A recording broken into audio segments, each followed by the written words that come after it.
Hare Krishna. Hare Krishna, Mandy. Good to see you. Welcome to morning prayer.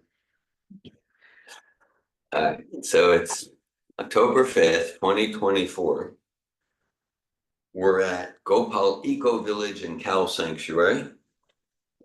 And we're studying Bhagavad Gita, chapter 7, entitled Knowledge of the Absolute, text 9. Chapter 7, text 9.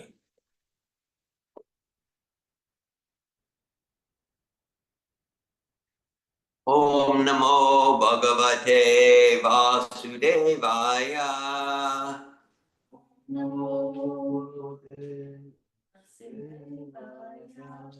Om Namo Bhagavate Vasudevaya.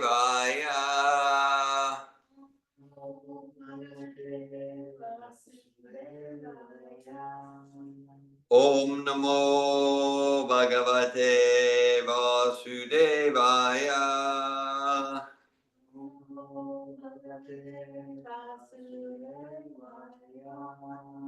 Bhagavad Gita, chapter 7, text 9. We'll start with the Sanskrit words responsively.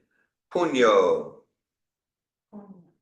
Gandha, Pritivyam, Cha, Tejas, Chasmi, Vibhavasau, Jivanam, Sarvabhuteshu, Tapash, Chasmi, Tapasvishu, Punyo Gandha Pritivyam Cha, Tejas Chasmi Vibhavasau, Jivanam Sarvabhuteshu, Tapaschasmi Tapasvishu, Punyo Gandha Pritivyam Cha, Tejas Chasmi Vibhavasau,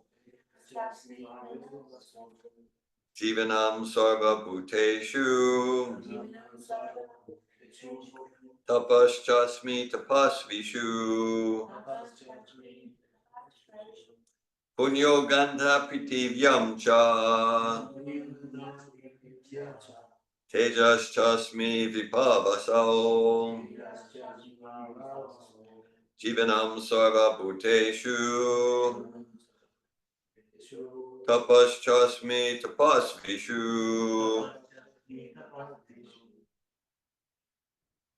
Punyo Gandha Pritivyam Cha, Punyo Gandha Pritivyam Cha, Tejas Chasmi Vibhavasau,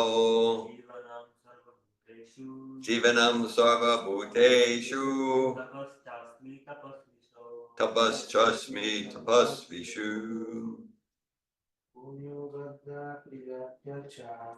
Punyo Gandha Pritivyam Cha, Tejas Chasmi Vibhavasau, Jivanam Sarvabhuteshu, Tapaschasmi Tapasvishu,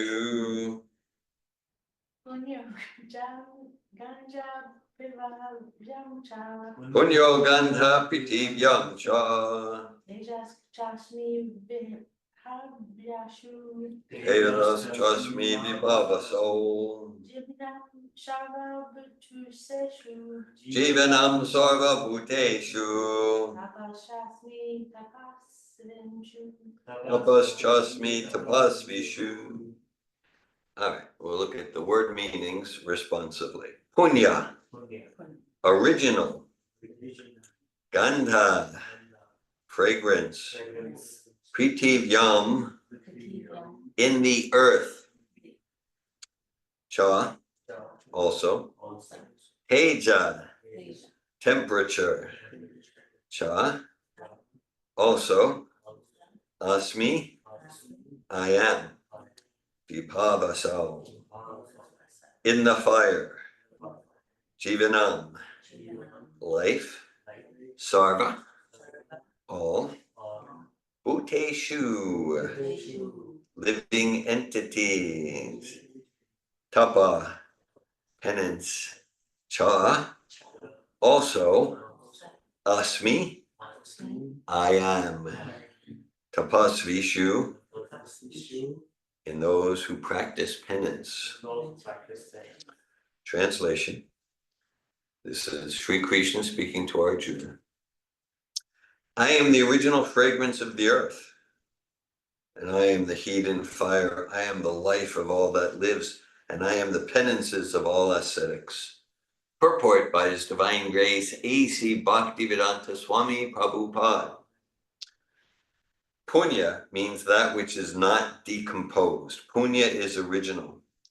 Everything in the material world has a certain flavor or fragrance, as the flavor and fragrance in a flower, or in the earth, in water, in fire and air, etc.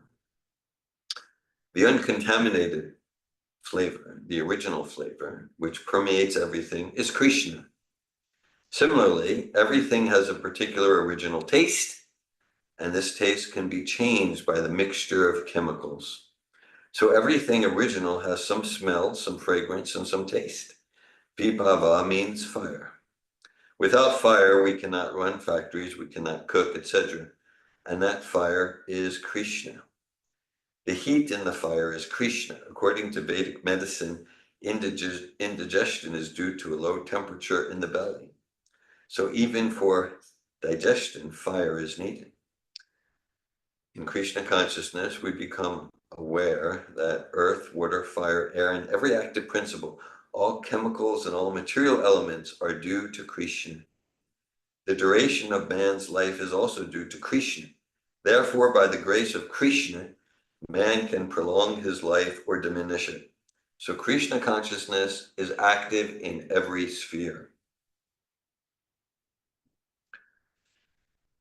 Om Anjanatimmirandasya Gyananjana Shalakaya Chakshuranmilitanyena Tasmai Shri Gurave Namaha Shri Chaitanya Manobishtam Stapitam Yena Bhutale Swayamupakadamayam Darati Svapadantikam Bandeham Shri Guru Shri Uttaparakamalam Shri Gurun Vaishnavamscha Shri Rupam Sagrajatam Saganaragnatam Vitam Tam Sajivam Sadvaitam Savadutam Parijana Sahitan Krishna Chaitanya Devam Shri Radha Krishna Padan Sagana Lalita Shri Vishakan Vitam Vastra Hey Krishna Karuna Sindhu Dina Bandhu Jagat Pate Gopisha Gopika Kanta Radha Kanta Namostute Tapta Kanchana Gorange Radhe Vrindavaneshwari Vishabhanu Sute Devi Pranamami Hari Priye Vanchikalpata Yubhyashcha Kripa Sindhubhyeva Cha Patitanan Pavanebhyo Vaishnavebhyo Namo Namaha Jai Shri Krishna Chaitanya Prabhu Nityananda Shri Advaita Gadadara Shivasari Gaura Bhakta Vrinda Hare Krishna, Krishna Krishna, Hare Hare, Hare Rama, Rama Rama, Hare Hare. Nama Om Vishnu Padaya Krishna Prestaya Bhutale Srimate Bhakti Vedanta Swami Niti Namine Namaste Saraswati Deve Gauravani Pacharine Nirvishesha Shunyavadi Paschatya Desha Tarine. Bhagavad Gita chapter 7, text 9. Punyo ganda pritivyam cha tejas chasmi vibhavasau jivanam sarva bhuteshu tapas chasmi tapasvishu. I am the original fragrance of the earth, and I am the heat and fire. I am the life of all that lives, and I am the penances of all ascetics. So in this part of Bhagavad Gita and many other parts also parts of chapter 9, 10, 11, Krishna is giving us ways to remember him in nature. This is a theme in all of the Vedic literatures. Bhagavatam has chapters about this. Bhagavad Gita is extensive. In the previous verse, Krishna says, Rasoham apsu konteya. And he says, I am the taste of water. So every time we drink water, we can remember Krishna. Rasoham apsu konteya. Prabhasmi sasi suryayo. I am the light of the sun and the moon. So they say, oh, have you ever seen Krishna? Well, we're experiencing sunlight. We're tasting water. That's Krishna. We're experiencing Krishna. Pranava, Sarva Vedeshu. I'm the syllable Om in the Vedic mantras. Shabdake. I'm the sound in ether. Purusham Nurishu. I'm ability in humans. So whenever someone has a great intellectual prowess, a great athletic prowess, someone sings very beautifully, okay, the essence of that talent, that's Krishna. So we get to remember Krishna. Shabdake. Okay, we think, well, first Krishna's there in the Hare Krishna Mahamantra, sound vibration. Hare Krishna, Krishna Krishna, Hare Hare, Hare Rama, Rama Rama, Hare Hare. I was listening to a lecture not too long ago, and Prabhupada was referencing that verse, Shabdake. Krishna says, I am the sound in ether. I think it was one of the early lectures in New York, like 1966. I like some loud cities, an airplane flew over, one of these ugly city noises. And Prabhupada said, that too is Krishna, like that. So, well, Krishna is the pretty sounds. Everything's Krishna. Everything's Krishna. And here in this verse, Kunjo Ganda Prativyam Cha. So Krishna says, I am the original fragrance of the earth. So wherever there's any fragrance of a flower of the earth, and so we get to remember Krishna there. This is important. It's described smartavya satatam Vishnu, vismartavya najatuchit. So, like in Bhakti Yoga, there's so many rules and regulations that, but the essence is they're all meant to encourage and inspire us to always remember Krishna and never forget Krishna. It's not about, like, nothing in Krishna consciousness is ritualistic. It's just some dry ritual that we do. That's all. We offer obeisances and say the pranam mantras to Prabhupada. It's about transformation of heart. It's about transformation of heart. Some of us just 2 weekends ago, we were in a transformational seminar, Sappatosam. So it's all about transformation.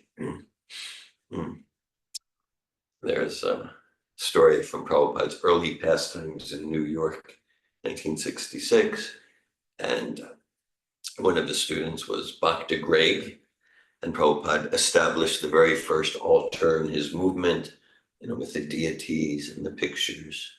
And Prabhupada showed the students how to bow down and like that.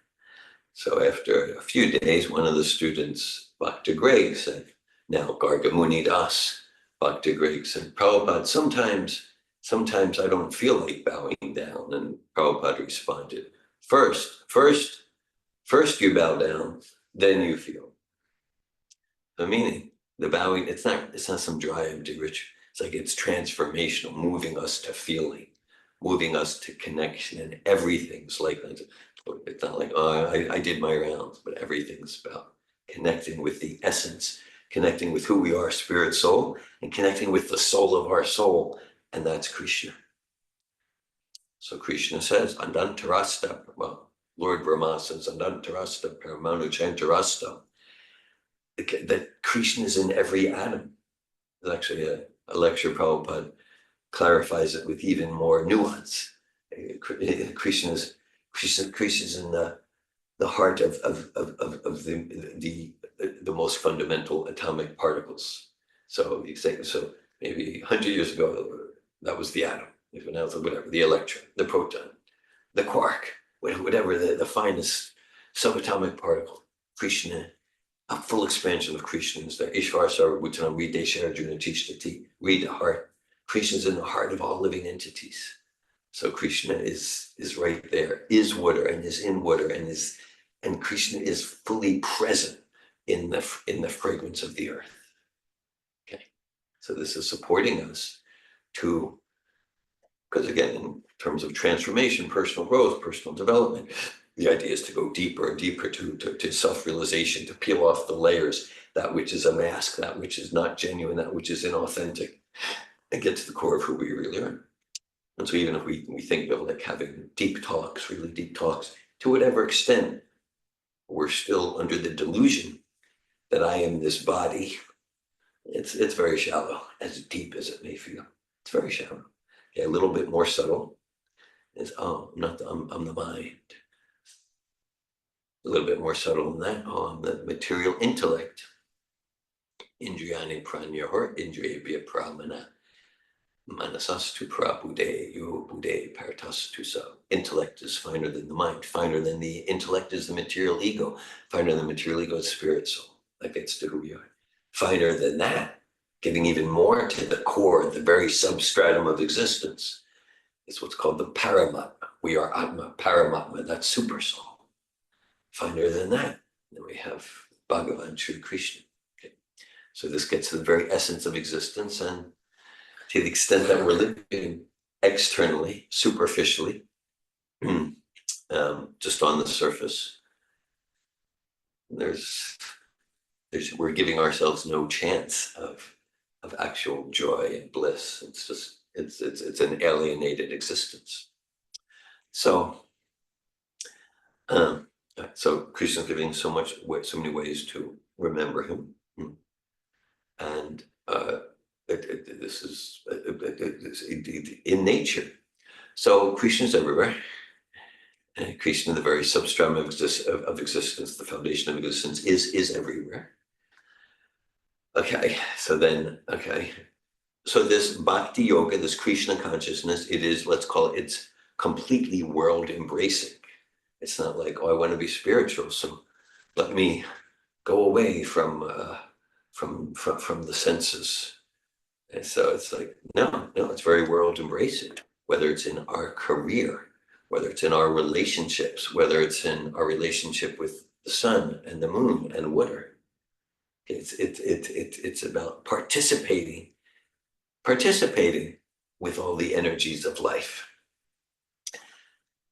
in such a way where we participate with them in a way where we're not immersing ourselves further in the entanglement and illusion that I am this Ishvaraham Aham Bogi Siddhoham Balavan Sukhi, that I'll be happy by enjoying the senses of the body or the subtle material senses. Like, I'll be happy if I just get adored by this person, or if I have this fame or this special distinction in life, and I'm respected in that way. That's like more subtle. It's more subtle than just, gross sense gratification, but it's still material. And we know, we all have different degrees of realization. That's always chasing. It's always chasing the carrot on the stick. And so until we come to actually service, connection with the very essence of our existence, then we'll always going to be empty inside. And so while it's true that everything's Krishna, then a mistake could be that, oh, okay, so then whatever I do is Krishna conscious. Okay, example we give. Okay, so what is the vodka in the vodka bottle? It's an energy of Krishna. Fiery spirit. Yeah. It's an energy of Krishna.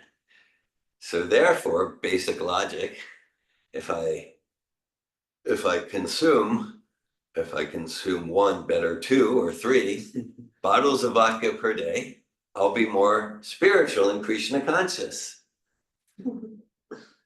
Okay. Well, it's an energy of Krishna. Yeah, okay, right. So everything is Krishna. Yes. And then the question is, how much realization do I have about Krishna in every atom? Krishna in the heart of all living entities. It is described in the Chaitanya Charitamrita. Stavara Jangama Dekina Dekitara Murti Sarvatra Hayanija Istadeva Sporti. The pure devotee of Krishna definitely sees all objects, material, mobile and immobile, but he doesn't exactly see their forms. He's seeing Krishna everywhere, right? So that's not describing me. So then, sure, Krishna's everywhere, but then that can be misused as the proverbial spiritual bypass. We're familiar with that term, the spiritual bypass. Okay. So, but the question is, how much realization do I have of Krishna everywhere? So then that gets to this morning program, and why Srila Prabhupada, who is seeing Krishna everywhere, because let's call it the trick, is to cultivate mastery, to relate to all the energies of Krishna in such a way that we and everyone we contact increases in self-realization and doesn't become more alienated. So even though the vodka in the vodka bottle is an energy of Krishna, if I relate to it in a way, let me drink that vodka, almost surely 99.999% sure it'll lead me to further ignorance and misery and alienation from my joyful spiritual self. So it's about cultivating intelligence, knowledge, how to relate to the different energies in a way that increases our joyful self-realization and Krishna consciousness. So like, let's say this time of day, we've been here since 5 a.m. So that's a time of day, it's a particular energy. So in any, including Krishna consciousness, in any legitimate spiritual tradition, Islam, Judaism, Christianity, Buddhism, and any legitimate spiritual tradition, it's highly recommended. If we want to cultivate God consciousness, rise early. Take advantage in a good way of this early morning energy. It's when sattva is most alive. Right? As the day gets going, as the day gets going, okay, then it's rajas more. That's why those times, okay, noon, 2 p.m. It's like, let's be productive. Because the energy of the day is like that. So this time of day, pre-dawn, just sun's beginning to rise. This is especially conducive for spiritual activity. So that's why it's recommended, right, to read Bhagavad Gita. And then what's the time of the day where we've tended to do the most stupid things? I'm not going to ask for share. It's not like a whole circle of. I'm not going to get into a whole share your deepest embarrassment or something, but probably the time of the day where we've done the most stupid things. Oh yeah, that's those late night hours. 1 to 8. Yeah, 1 to 8. Exactly. Right before the awakening. Yes, exactly. Even the statistics, like at 1, 2 a.m., that's when the most drunk driving happens, and it's true. Just the most like that. So that's why that time of day, it's especially recommended for sleeping. It's really good for sleeping. Keeps us out of trouble, because it's especially recommended for sleeping. So it's like relation with each time of day, relation with the energy of communication. There's communication in tamas, in rajas, in sattva. So yeah, so all the energies are Krishna conscious. All the energies are Krishna. How do we relate to them in a way that enhances self-realization of Krishna consciousness? And so the guidelines for that are they come from the purely realized souls who are actually realizing Krishna in heart of every living entity. So um, that's why like this morning hours, it's encouraged. Immerse ourselves in sometime hours of japa, chanting the names of God, and kirtan, and Bhagavad Gita, and God-given literatures. Then that in itself, and we're achieving the goal of life. We're achieving the goal of life, and then we're kind of like preparing our consciousness to go into the day, and now because just like some of you work with the earth, right? And work with the earth. I'm going to be in nature today. I'm going to be doing canoeing at Silver Springs with my son Avi.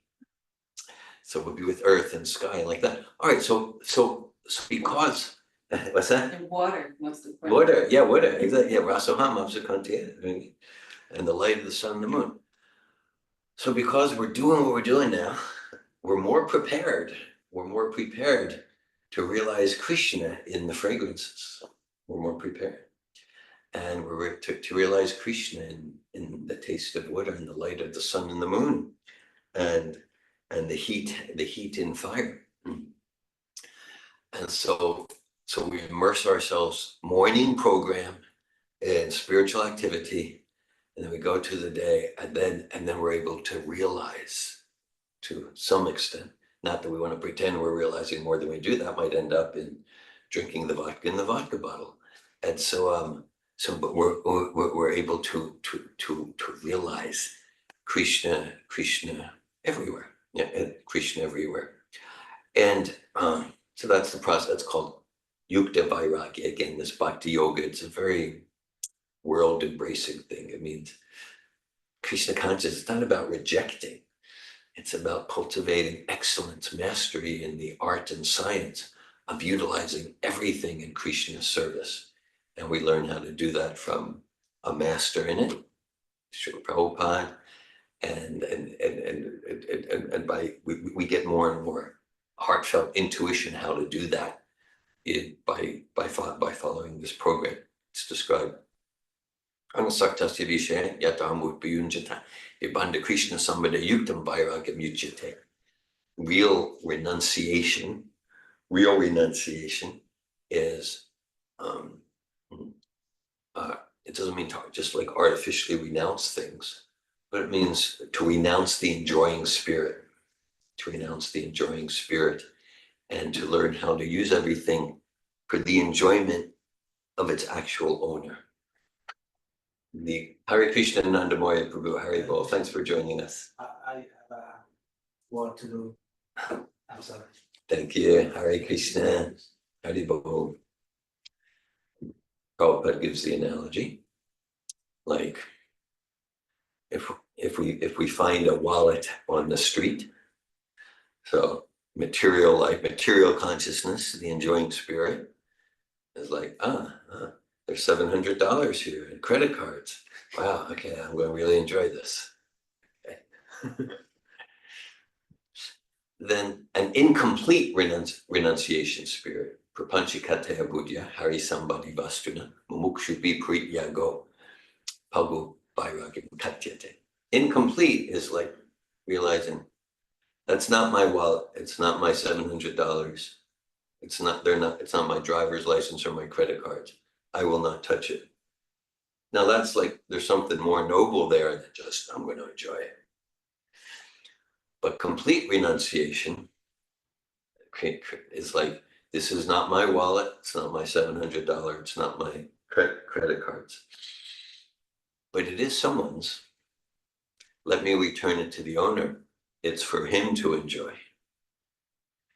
So similarly, all the energy, all the wallets, all the energy, all the resources, including this mind and this body, our relationships, the bank accounts, the cars. It's my car. I'm not this body. I'm not my body, but be even more precise. This isn't even my body. I'm just renting, right? It all belongs to God. It all belongs to Krishna. So real renunciation, giving up the enjoying spirit. I'm not going to enjoy this. I'm going to down, and learning the art how to use all the energies for the pleasure of Krishna. And in doing that, then the irony we might say is then we're really happy because that's our nature. Jivara Svupa Hoy Krishnera Nityadas Krishnera Tatasta Shakti Beta Beta Prakash. That our nature is to serve. We're going to serve, and we direct our service in its natural place to serve the root of the tree, then we're completely satisfied. And just like we water the root of the tree, all the branches, leaves, and twigs are completely satisfied naturally. I'm remembering here because you came to Krishna consciousness in Bangalore? Jalandhar, Punjab. In Punjab, okay. So in 2016, we conducted 3 foundational seminars in Bangalore. And the first one... I got training in Bangalore. You got trained in Bangalore. So you joined in Punjab, you got trained in Bangalore. So the first seminar, it was all the temple presidents like that. And Madhu Pandit and Chanchalapati were in that seminar. And so, at different times of seminar, we play different music. But at one point, we have a closed eye exercise on day 3. And late in that process, we play some devotional music. At one point in the process, we play a particular song. And I remember Madhu Pandit commented on it because it's the song. When I say, like, in one sense, everything can be used in devotional service. That's what we're talking about. And that's different from vibrations and fragrances and forms that exist and are produced with the consciousness for devotional service. So, right, because one thing, like, all the fragrances we can perceive Krishna, the sound of the airplane, but then it's like incense offered with love and devotion to Krishna, and that's what this sadhana is about. It's exposing ourselves to, immersing ourselves in sound vibration that's intrinsically Krishna conscious. So we play the waterfall song, and Madhu Pandit commented on the whole thing because we don't know, but we think that the singer of that song, her motivation wasn't pure devotional service, but he was appreciating. He was appreciating how we used that. We used those vibrations to support everyone to come to super soul, to come to super soul realization. Like a waterfall music? Yeah. A very nice song. Like Satvik. And okay, before we open up for comments, questions, and realizations, one additional point comes to me. Well, Punyoganda Prativyam Cha. I'm the fragrance of the earth.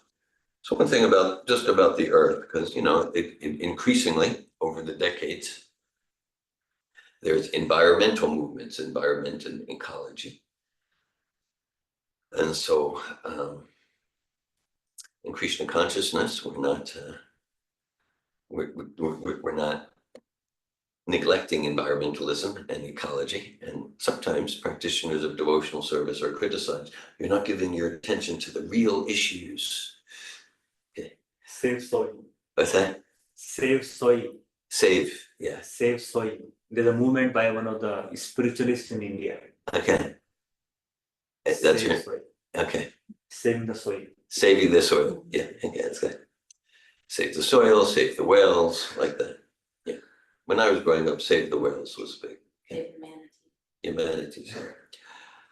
So it could seem like there's another verse and so was that yes, that Shraddha Shabde Vishwas Kahe Sudrita Nishchaya Krishna Bhakti Krishna Bhakti Hele Sarva Karma Krita. Koile Sarva Karma Krita Hoya. Sarva Karma Krita. Thank you. Right, so the meaning is that by performing devotional service, all subsidiary activities are automatically performed. And actually, Trada faith is defined as confidence in that principle. So, just like, okay, save the whales, save the manatees, okay, save the earth, save the soil. Okay. So this earth, so one name for earth is Bhumi, Mother Earth. It's not just a sentiment. So just like we've got these bodies and the person we are is inside the soul. So the whole planet is the body of a demigoddess called Bhumi. And the moon is a planet and of a demigod called Chandra. Okay. All right. So she really is. She's a mother. She's a demigoddess. She's a demigoddess. And who is she? What's her nature? What's her character? Well, her essential nature, and it's described a lot in places like Krishna book. The whole Krishna book starts with Mother Earth approaching Lord Brahman, because those who are governing the earth, the rulers, they were very vicious. And they were very vicious to the earth, and they were destroying the earth and the citizens and like that. So she was praying. So Bhumi is a devotee of Krishna. So we serve Krishna, and Bhumi is very happy. And then naturally she thrives, and she reciprocates with abundance. And if we neglect Krishna consciousness, then naturally Bhumi is where it's going to be a very destructive relationship, with Bhumi. And so kind of save this, save that. I was like, so now I'm not saying like a pretense of Krishna. Oh, I'm Krishna conscious, so it doesn't care what I do. Let me just throw my litter outside the car window because no, that's not Krishna conscious. I mean, we're naturally sattvic and respectful. So someone who's generally Krishna conscious, of course, we don't want to harm an ant. We don't want to do damage to any animal or any plant or any plant. So sometimes the devotees would kind of the enthusiastic but not so realized devotees, there would be like a new temple, and the devotee, oh well, to arrange it, let's cut down this tree and chop down this tree. And Prabhupada was like, it pains his heart. These trees are beautiful living entities. We're not just chopping them down. No, we keep them. We keep them. This is their home. He was like very conscious. And they were, oh, we didn't even think about that. Okay. So someone who's deeply and genuinely Krishna conscious, is going to act in a way to not unnecessarily do harm to even an ant, to even a plant. So the ecology and the environmentalism, it's naturally there. It's naturally there in Krishna consciousness. And I said to not unnecessarily do harm. We're all doing harm at every moment. Okay, like we're breathing, so we're killing some germs. Okay, or we walk, we do step on ants. Okay, we're doing harm. So and that's unavoidable. And the idea is, if we, let's say we're just going to enjoy sense gratification. Yeah, I'm driving and I'm walking to go and drink that vodka and enjoy the life at the bar, at the pub or something. Okay, then we're subject for the pain we're causing to those germs and ants and plants. Where that pain's going to come back to us. And let's say if in driving somewhere to engage in kirtan, study Bhagavad Gita to support self-realization and super soul connection and Krishna consciousness, then we're not implicated in the karma of the plants, the germs, and the ants leaving their body. In fact, if everything we do and every movement and every breath is generally in service to Krishna, then even those living entities whose bodies get harmed, they actually get eternal spiritual benefit. I'll read the text one more time. Chapter 7, text 9. Unyo ganda pritivyam cha tejas chasmi vibhavasau jivanam sarva bhuteshu tapas chasmi tapasvishu. I am the original fragrance of the earth, and I am the heat and fire. I am the life of all that lives, and I am the penances of all ascetics. Hare Krishna. Thanks for listening. Thank you. Thanks for giving your power of attention to Bhagavad Gita. I welcome if anyone would like to ask any questions or share any comments, inspirations, or realizations.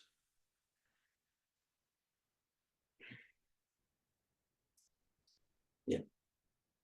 So in all these verses, I am verses, very famous I am verses, I am this, and Krishna is giving his presencing himself into each and every element of this material creation. So there are three things which are connected to each other: the substance, essence, and functionality. Substance, essence, and function. Yeah. The substance is earth, water, fire, air, ether, and the taste of the water. Yeah. That is substance. Yeah. And the fragrance of the earth is a substance. And the sound in ether. Sound is a substance in that way. So the essences of the earth is fragrance. There is no meaning of earth if there is no fragrance in the earth. Yeah, yeah. And even according to Sankhya philosophy, it is the taste is a speciality of water element. Yes. And the fragrance is a special taste, special traits of earthly elements. Yeah. The essence of it is fragrance, and essence of water is taste. Yeah.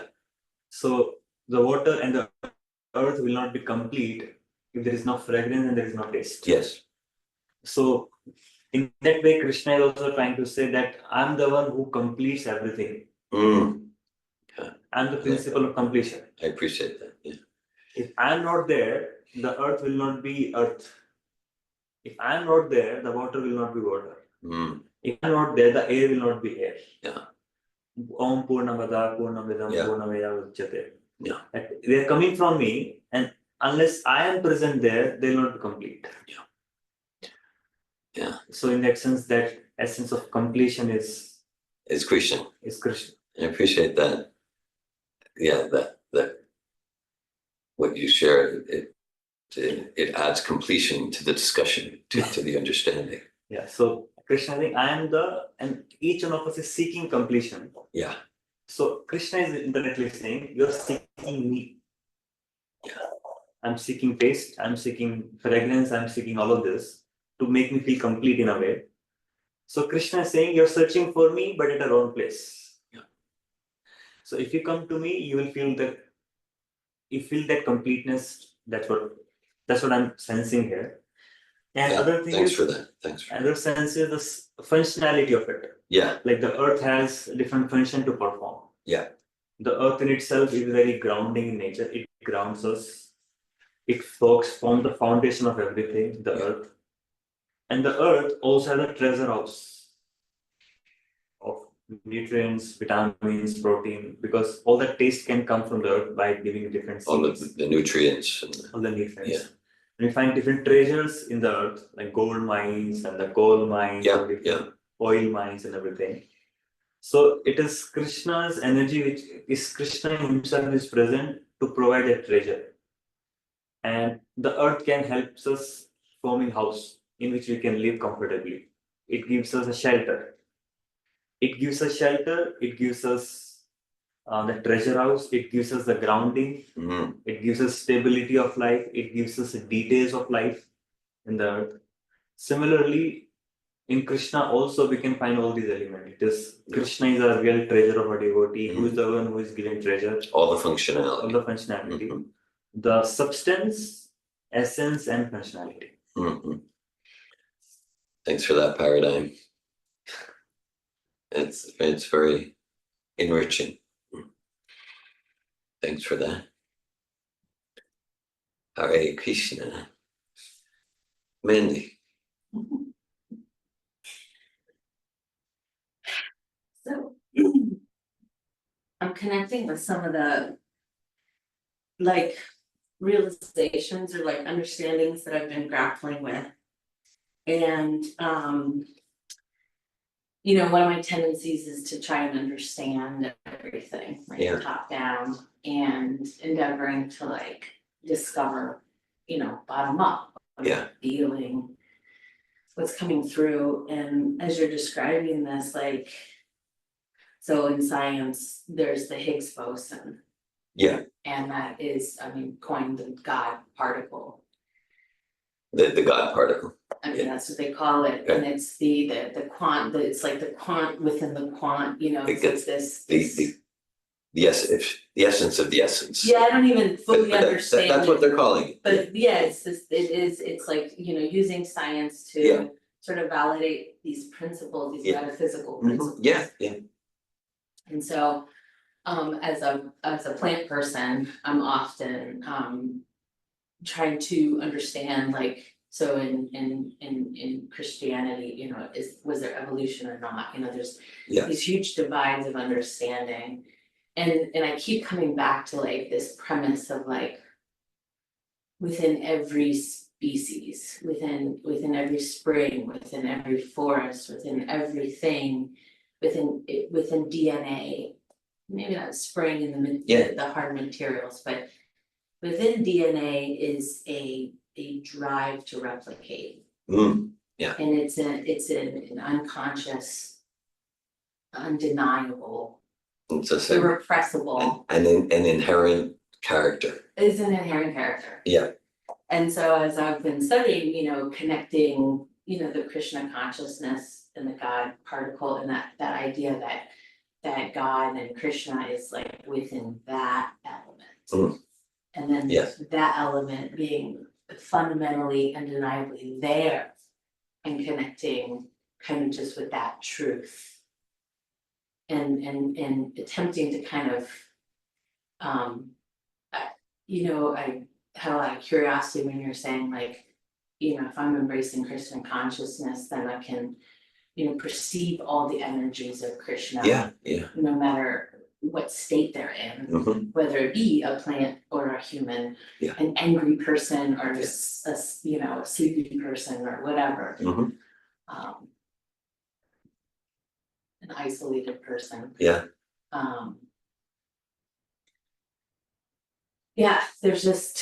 was just a lot of different connections of that sense of like my continued experience of it's about discovery versus like full understanding. To be in discovery rather than I need to understand this. Well, yeah, does it have to make sense in order for it to be true? Or is it true and I can continuously revisit the principle, whether it be in a book or in this sort of like fundamental like DNA like elemental form. You know, Mother Nature is the earth. The earth is comprised of ecosystems. Each ecosystem has every ability to regenerate itself. Its excess, its waste becomes the gems, the gold, the oil. Its waste becomes the things that we value. So it's a real, it's a synergistic system. So more completely than I feel a lot of people realize. Care to contemplate. And to me, like even when you say like Mother Earth, right? I want to connect like feminine, masculine principles to that. You know, masculine has power and authority, and feminine is a caretaker and nurture. Right. I have some issues there. And there's this sense of like when when I feel ownership of my body, I create permissions to pollute it. When I experience people feeling ownership of the land. Yeah. That's where destruction takes place. Destruction, yeah. Wow. And Yeah. and the idea that I don't control or command my DNA. I don't control or command the essence of the spirit of who I am. As much as I attempt to. So yeah, that's sort of like, so yeah, that, you know, permission, just sort of that existential permission or metaphysical permission to like just be whatever it is, be authentic. I don't even have like the right words for it, but just whatever that authentic is, like honing my reception skills, my perception skills is the key. Thanks for sharing. I'm getting a lot of personal value from your sharing. And just like one aspect you shared, I'm thinking to myself, whether it's, okay, let's say previously in life, let's say before I had any contact with Krishna consciousness, and still true now, I mean, in this lifetime, I'm in contact with Krishna consciousness, about 44 years, you know, like that. But okay, like, yeah, so like when I'm just thinking, when I'm not even thinking, I'm just ignorant, or just thinking, it's my body to enjoy, or whatever, then I'm not conscious of health and fitness, and I'll be destructive. And I direct realization to the extent that I'm aware that this isn't my body. This is for using in devotional service to Krishna, to Prabhupada's mission. Then I'm conscious. Oh, yeah. Let me responsibly care for this body. Some might think, oh, that's counterintuitive. Some might think the opposite. That like, oh, it's not mine. It's not mine. So then who cares? Oh no, this body is meant to be used for that most sacred purpose. For that most sacred purpose of devotional service. Then I'm conscious. Then I'm conscious to be healthy in my habits and like that. And similarly, yeah, I believe with the extent we get that, okay, this earth, yeah, Mother Earth is a devotee of Krishna. Let me relate to Earth in a way where Mother Earth is enlivened by how we're so conscious of service to God. Then naturally we're gonna treat Earth with respect and with the consciousness of protection rather than destruction. The Bible uses the term steward. We're steward of the earth. Steward. That's a nice term. Steward. Steward. Okay. And nice term, but then sometimes we're steward of the earth, so therefore we can slaughter the animals and do this and that, and go into let's do fracking and whatever. But kind of just like we have dominion. So just like, okay.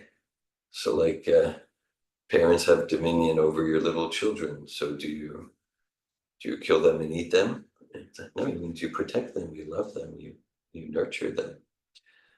And I appreciate what you said about the synergistic relationship in ways that we're not even conceiving for the most part, including even the waste. Then we get to utilize that. So that's Yeah, there's still something in it that's like, I don't know, you know, this is a very internal process, but it's like, and maybe it's in the vein of like, am I choosing something or am I discovering? I guess it's you've already covered. It's like the true nature. It's that I'm discovering the fundamental true nature. Get into the essence. Versus being like, okay, this is right, or this is wrong, or this is how it should be.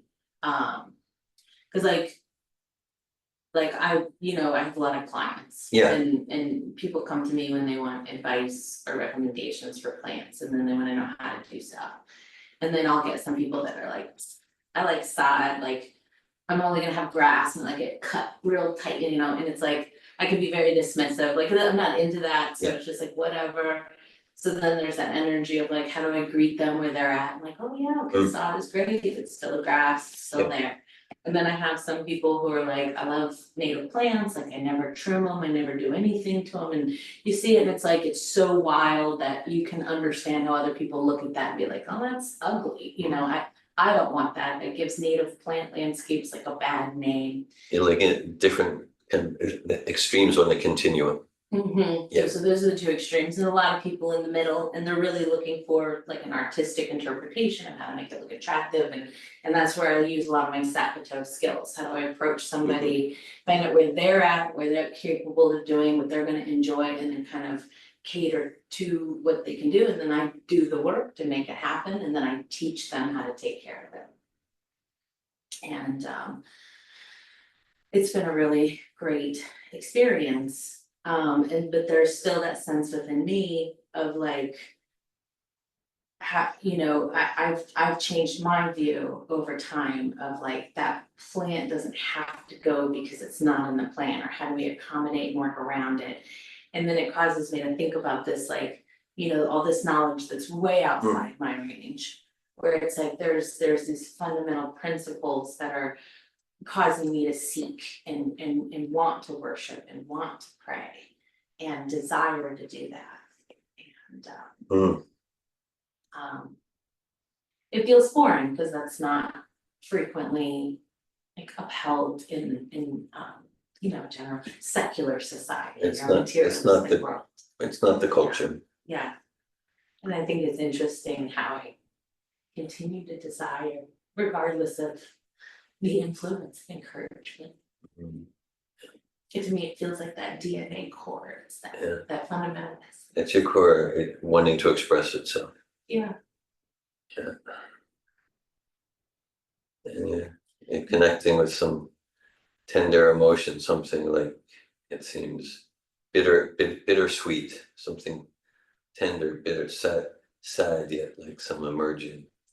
Yeah, it feels a little bit of death of me, it doesn't matter who Mandy or Amanda is. It's how do I let go and let myself be. Yeah. And then how do I fit into a new sense, how do I don't know, be who I am, or be what that spirit wants to be, just like that plant wants to be, whatever it is.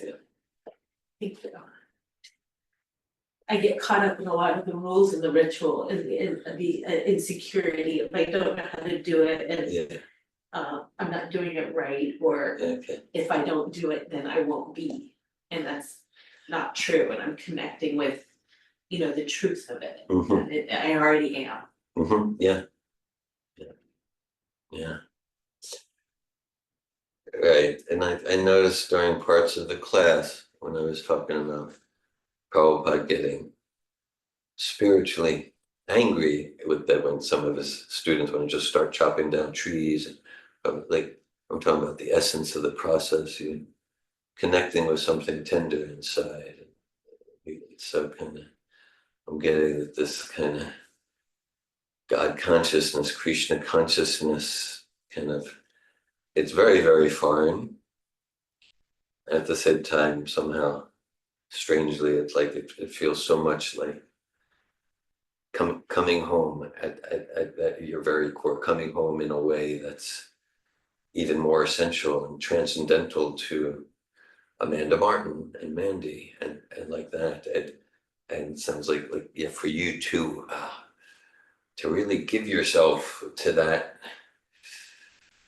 To that expression of the core spiritual DNA that you are, like, it sounds like the higher self, the deepest essential self. That's the calling. At the same time, it would mean like it would mean like it could mean like a death to the Mandy Martin ego in some way, and that's exciting and scary. It's redefining, and then do I trust myself not to just create a new ego in place? And of course I will, because that's the nature of, That's the nature, yeah. you know, it's just like, yeah. So just, yeah, maybe just experiencing this iteration of understanding and experience. Yeah, well, I'm moved by your sharing, and I get, yeah, as part of what we shared, there's nothing Prabhupada gave us is meant to be ritualistic. I know myself, I've never been interested to join anything. I've never been interested to try to get someone to join something. And I am enthusiastic to and inspired to practice a process of transformation of heart. And that's and to encourage others if they're interested. And that's what Prabhupada, and even all the Safatov seminars, we've been foundational, advanced, Safatov 3, we've been coach training. It's all an extension of this essence. And I think Prabhupada, that's why I like it. It wasn't about, do you believe this, do you believe that? Are you with this, are you with that? Just he's giving us a process, and everything's is ingeniously designed from eternal times for all parts of the process. Just like here you are, you're here for an hour and a half, and your heart's moved. Your heart's moved by our connection with the essence of Bhagavad Gita, like that. And so it's. And I trust, like, yeah, we're here for any questions, and in this conversation, I'm appreciating over the years we've had some very stimulating philosophical exchanges and correspondence. So I hear that, and you come in. Maybe this is your first devotional program in a while. So something is reawakening. Yeah. Yes, it is. It is. And I'm endeavoring not to be rigid about it. Like, now I have to do this. Yeah. Now I need to learn all those words. Now I need to sit down and do this. Now I need to, there's another chant and another chant and another chant, and it still feels foreign, and it's like, it's okay. It's just okay. Yeah, accept yourself, accept your experience. Thank you, Mandy. Any comments, Mr. Gopal? I just I'm got very intrigued by the way you express that. If you think this is my body, then there's more chance that I would abuse and destroy it. If I think it is my car, I can do whatever I want with this. If it is a rental car, I'll have to pay extra money if I do anything wrong with the car. I might be especially careful. Yeah. So similarly, when I know this is not my body, and I've seen many people who are deeply into the mode of ignorance that I am this body and this is my body, they are more into self-destructive behaviors. And the more I understand this is not my body, so I'll be a little more careful how to deal with the body, take care of the body. And so self-care is not really a mode of ignorance principle. Self-care is more of a sattvic principle. Sattvic principle. Yeah. Right. And then this is not my body, and positively, it is Krishna's body. Krishna's body. And so so self-care, that's sattvic. Then self-care of the body, mind, social life for Krishna, then it becomes transcendental. And the neglect to drive ourselves into the ground, or just ignorantly treat the body, and that's Rajas and Tamas. And also in a relationship, she's my wife, he's my husband, and mine means I can control, I can do whatever I want with that person. Yeah.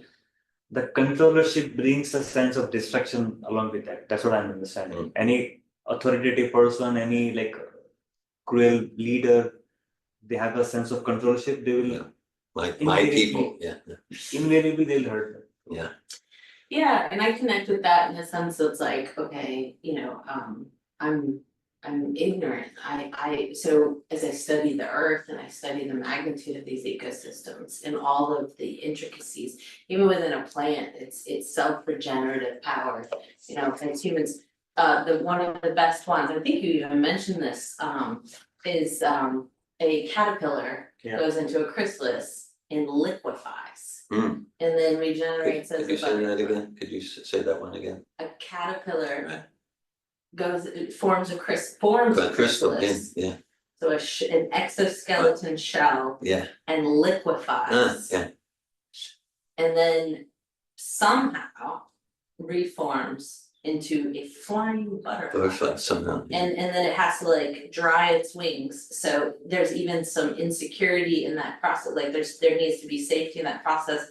Where it can sit for at least 2 hours at a certain level so the wings can lay straight and then it can dry and harden. And then become strong enough to carry it, to Mexico, right? Yeah. I think you talked about that. Yeah. And it's 4 generations. Wow. It travels, I actually got to visit the Mexican monarchs. And so that's a process that we cannot figure out. We have no idea. We don't understand it. At all. So in that sense, it's like, if I think I understand everything, well, there's gonna be neglect, there's gonna be damage because I clearly don't. Yeah. And that's where it's like, it's feeling, comforting of like, oh, I don't have to, like, let me absolve my karma and live through worship or live through this sense of allowing things to be, in the sense of not taking ownership. No, I don't have the right way to do it. It doesn't have to be this exact way. Or this is the process, we're gonna mine this, we're gonna frack this, we're gonna build this road, we're gonna expand it, just all the little things that happen. So it feels the same way with the body. Where it's like, if I know exactly what's right for my body, I've got such ailments, or not a clear vision. And then I'm more likely to do harm. It's not just because I own it, I'm willing to do harm. It's like through ignorance. So then I'm willing to see my own fallible ignorance. And then through the lens of Krishna consciousness, I can have grace. Grace. There's very much difference between earth and water. Earth is very structured, rigid, and just have to move in a particular direction, and the way it is to be. Like water can like free flow and just be the way it is.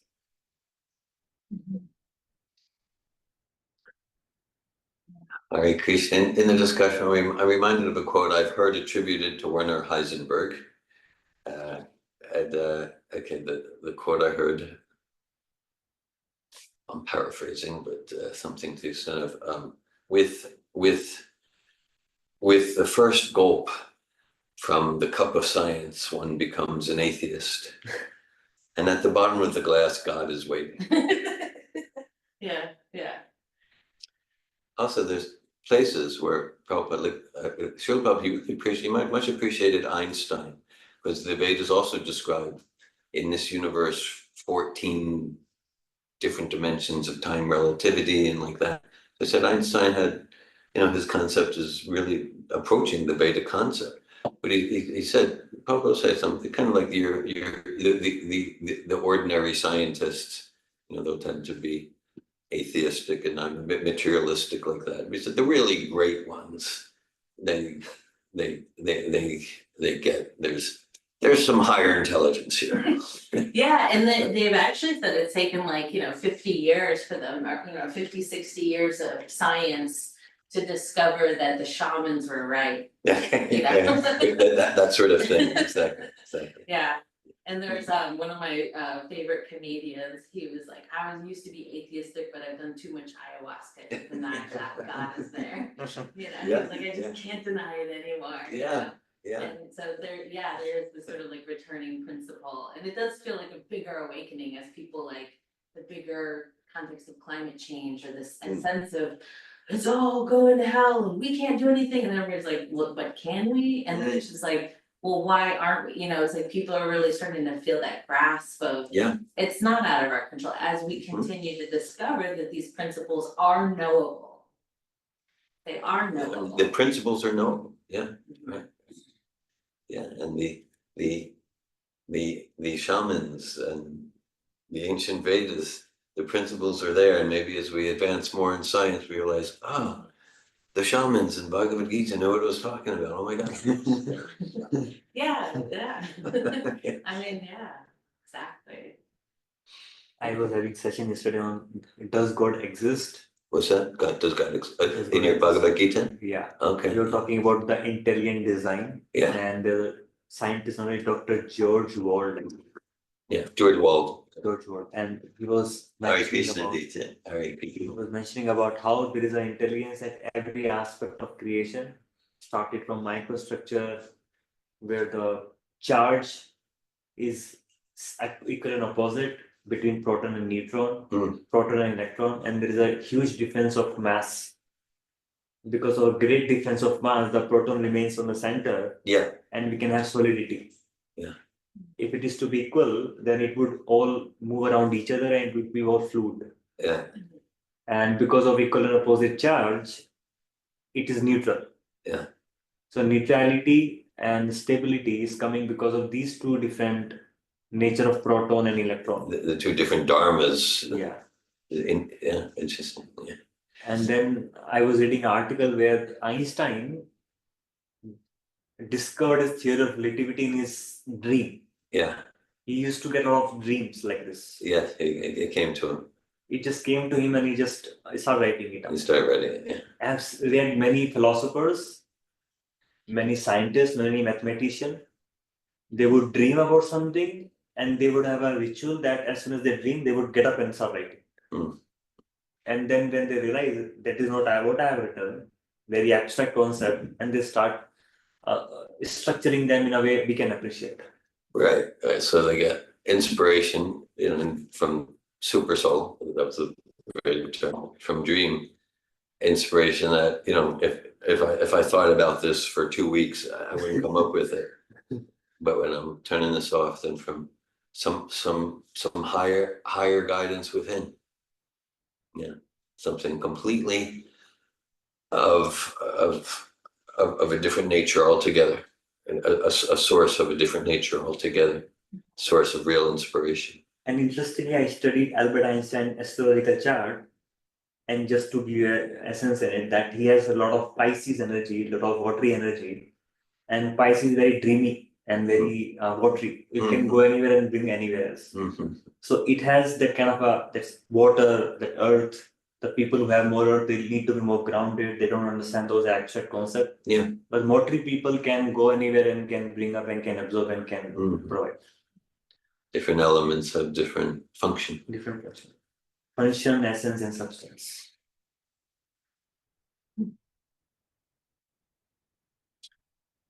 Bhagavad Gita ki. Srila Prabhupada ki jai. Namo Vishnu Padaya Krishna Prastaya Bhakti Bhakti Vedanta Swami Name Status Hare Krishna. Hare Krishna.